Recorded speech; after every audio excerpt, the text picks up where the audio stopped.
Hello mga ka-turkeys. Ayan, 5 days nating naiwan, pero nakita nyo naman walang namatay. Okay, so tumami, let's harvest. So actually guys, no, pang fourth ko ng harvest to.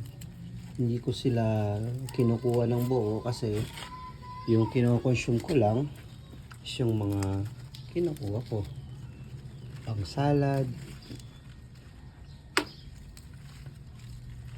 pang sandwich. Yan, isang pinapapak. Ayun o, ang dami. So what's the reason bakit ako nag hydroponics? Ayan, as you can see, halos puro yan, puro semento yung sa bahay ko.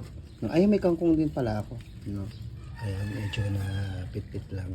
Ito, kangkong din yan. And then kung wala naman kayong tuna box, ito pwede ito yung gamitin natin, no? Mga improvised recycled materials. We'll look inside. So medyo madami-dami tayo kukunin ngayon kasi balak ko mag-samji mamaya. Yan, na-miss ko yung Pilipinas. So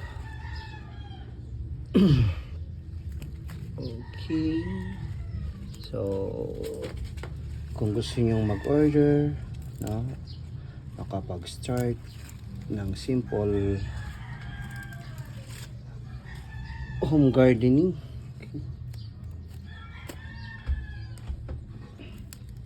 sisend ko yung link mamaya kung saan ko to nabili. O diba, ang dami yan, halos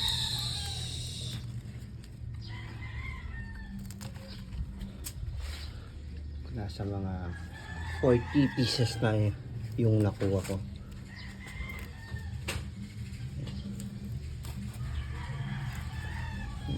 Ilang days na to, actually hindi ko na matandaan.